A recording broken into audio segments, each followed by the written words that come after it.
¿qué tal? ¿Sabes qué es la inteligencia? ¿Alguna vez te han dicho que eres inteligente o que no eres tan inteligente como pareces?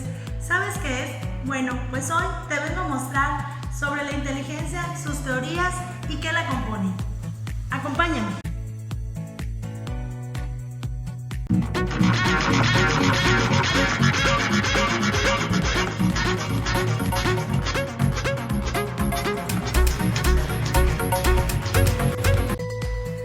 Hoy conoceremos los modelos psicométricos y factoriales de la inteligencia. La inteligencia es un constructo complejo que a lo largo de la historia ha ido conceptualizándose de diferentes formas. Desde una visión clásica que tratan a la inteligencia como una capacidad única, hasta otras que la consideran que se trataba de un conjunto de capacidades independientes entre sí. También otras en las que nos enseñan la existencia de conjuntos de habilidades organizadas jerárquicamente. Esto es lo que hoy aprenderemos, cómo se compone la inteligencia y sus diferentes teorías.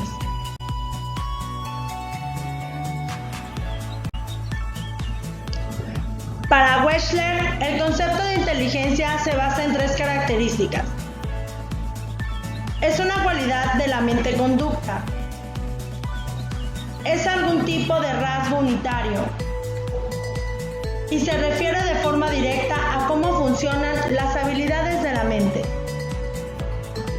Estas características, al ser muy generales, quedan muy cortas en lo que es el concepto de inteligencia.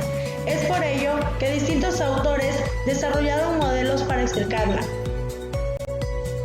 Para Wechsler, la inteligencia se constituye como una serie de componentes que generan un todo mucho más amplio. Estos componentes son el natural, el psicométrico, el social y las aptitudes mentales. Por ello, puede visualizarse como una serie de círculos. Cada uno de estos círculos refleja formas distintas de ver la inteligencia, influyéndose de forma mutua.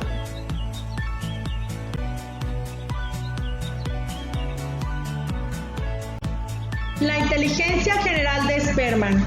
Spearman fue la primera persona que estudió la inteligencia aplicando el método factorial. La inteligencia se caracteriza por la capacidad de crear información nueva a partir de la ya conocida. La inteligencia es una actitud general. Así, aplicando el análisis factorial sobre los datos a varios test de inteligencia, llegó a establecer que las puntuaciones en un test se dividen en dos componentes. El factor general, denominado factor G, y los factores específicos, denominados factor S.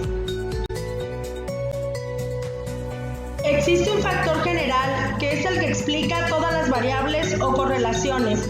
Por ello dice que todo desempeño inteligente se debe a este. Lo considera un factor hereditario que determina las capacidades cognitivas del individuo. Considera los factores específicos como adherentes, pero no primordiales. Son el resultado del aprendizaje individual, lo aprendido, no innato. Siendo G una energía que afectaba toda la corteza cerebral.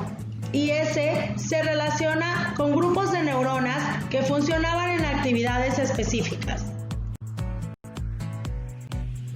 Para Spearman, el factor G o el valor G era la habilidad que tienen las personas para manejar los principios o habilidades cognitivas. La aprehensión de la experiencia es la capacidad que tiene la mente para adquirir información de los estímulos, elementos, situaciones, personas de nuestro entorno. La deducción de relaciones es encontrar la relación entre dos estímulos o hechos. Es extraer, identificar o notar qué relación existe entre ese estímulo y el otro. Y la aplicación de correlaciones es aplicar las relaciones o principios que se encuentran previamente a nuevos estímulos o experiencias. Quiere decir que es aplicar la ley que hemos obtenido de las nuevas relaciones o los nuevos elementos.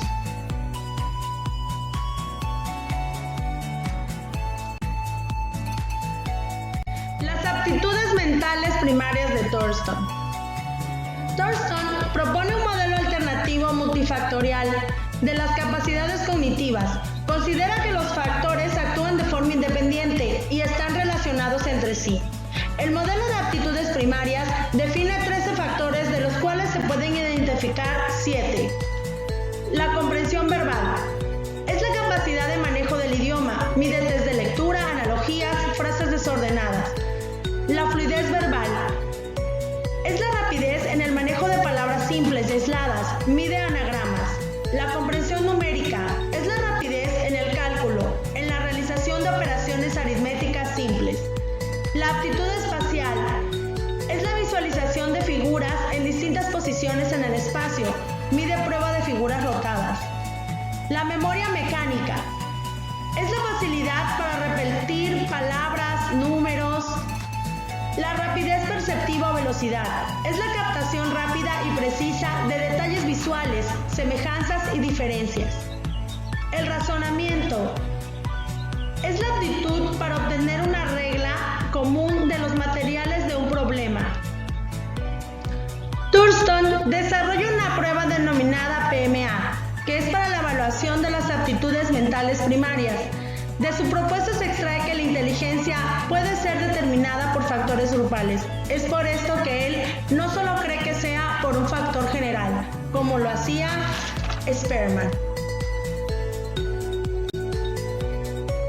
La inteligencia se compone de una serie de habilidades diferentes que interactúan y trabajan juntas para producir una inteligencia individual. Cattell determinó que la inteligencia general puede separarse en dos componentes comparativamente independientes: la inteligencia fluida y la inteligencia cristalizada.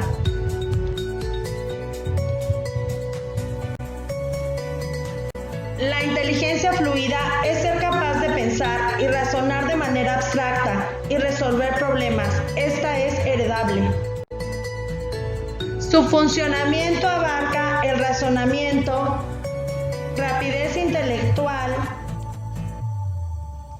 ordenación de conjuntos o agrupar números enteros. La cristalizada es el conocimiento que proviene de la formación previa a las experiencias del pasado. Es la utilización de las habilidades intelectuales y aprendidas. Su función abarca la comprensión del lenguaje, la valorización de la experiencia y el grado de comprensión y uso de relaciones semánticas. La inteligencia para Wilford es el proceso mediante el cual el ser humano transforma información del medio en contenidos mentales teniendo una visión operativista. Es un modelo tridimensional, pues a partir de la combinación de los elementos resulta una aptitud. Esta concepción de la inteligencia sirvió para reconocer la importancia de la creatividad. Establece sus 3 dimensiones separadas e independientes de cada una de las aptitudes que configuran la inteligencia.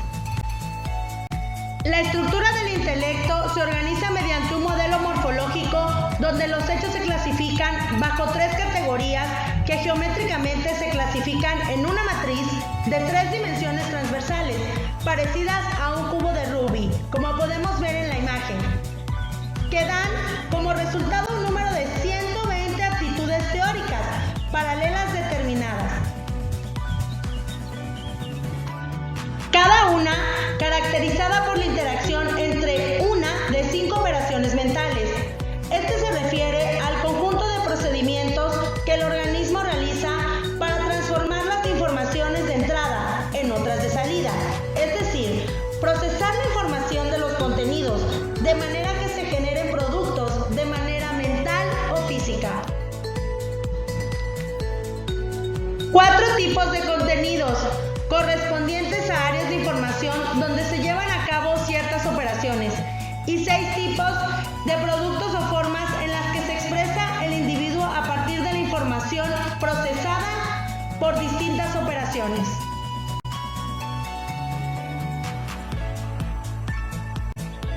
La teoría triárquica de la inteligencia de Sternberg enfatiza la pluralidad de acciones que denotan inteligencia. Sternberg plantea que no es suficiente con ver qué se hace, sino también cómo y por qué a la hora de actuar. Busca comprender algo más que aquella parte limitada de la inteligencia que evalúan los test. Explica la inteligencia en función de 3 tipos que no tienen un orden jerárquico, sino que por el contrario se encuentran en constante interrelación. Estos son la inteligencia analítica, la inteligencia creativa y la inteligencia práctica. O componencial. Es la capacidad de captar, almacenar, modificar y trabajar con la información. Se define por los componentes o procesos mentales que se encuentran detrás del pensamiento y la resolución de problemas. La inteligencia creativa. Esta se basa en el pensamiento creativo. No solo emplea lo novedoso, sino también crea automatizaciones efectivas. Es la habilidad que nos permite aprender a partir de las experiencias. La inteligencia práctica. Es la capacidad del ser humano de adaptarse al entorno en el que habita.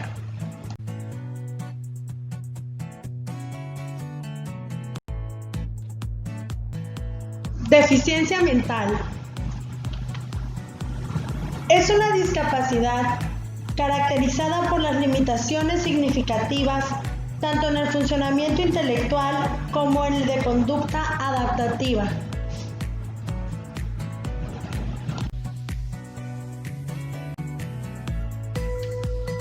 Desde la perspectiva intelectual, son personas que destacan y a quienes se les llama genios o superdotados.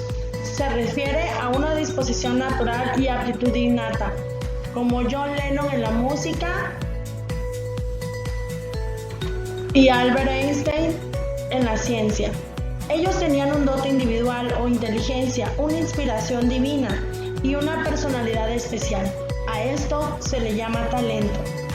Es por ello que se le llama así, porque radica en el desarrollo excepcional de un área específica.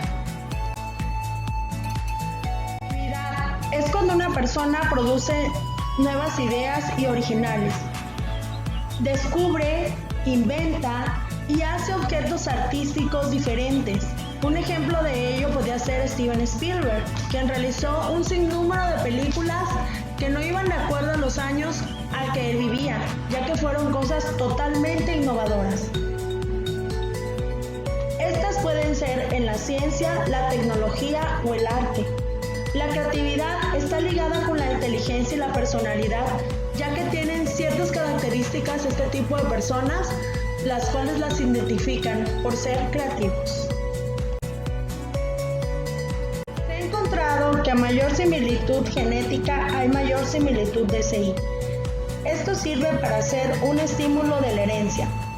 En el ambiente influyen varias dimensiones, tanto físicas como sociales, y cada persona las experimenta de distintas maneras. De ellas depende cómo influyen en su vida. Podemos tener un alto elevado de CI por herencia, pero si nuestro medio es corrosivo puede llegar a afectarnos y no poder desarrollarlo a como se debe. Sociedad, grupos y organizaciones humanas. Pero, ¿qué es la sociedad? Es un conjunto de individuos que comparten una cultura con sus conductas y fines que interactúan entre sí. Esto lo hacen cooperativamente para formar una comunidad o grupo. Estos grupos se diferencian entre sí por su función social. La perspectiva funcionalista. Este sistema social enfatiza el equilibrio social y el consenso general de los miembros. La teoría del conflicto nos dice que la sociedad es una colección de grupos que compiten por sus intereses. Busca entender quién se benefició de los arreglos sociales existentes. A pesar de las diferencias de estas teorías, lo que tenemos en afín es que necesitamos pertenecer a una sociedad para poder generarnos como seres humanos. La estructura de la sociedad se refiere a patrones relativamente estables y perdurables que organizan las relaciones sociales. La organización de la sociedad está constituida constituida por los siguientes elementos básicos. El estatus y roles. El estatus es la posición, la escala social y económica a la cual pertenece un individuo dentro de una comunidad. Este será determinado por la situación económica que posee, la actividad laboral o profesional. El rol se conoce como rol social al conjunto de comportamientos y normas que una persona como actor social adquiere y aprende de acuerdo a su estatus en la sociedad. Las relaciones sociales. Estas nunca son fijas, siempre pueden cambiar o evolucionar. Los individuos definen, negocian y redefinen su relación. Algunos se involucran e interactúan directamente con las personas o miembros de su sociedad, pero otros son indirectos. Los grupos. Cada persona pertenece a varios grupos a lo largo de su vida. El número de miembros del grupo agrega otra dimensión a nuestras identidades sociales o direcciones y fortalece las conexiones en la sociedad en conjunto. Las organizaciones. Estas pueden ser formales, son grupos diseñados y creados para seguir metas específicas, así como para mantenerse unidos por reglas explícitas y regulaciones.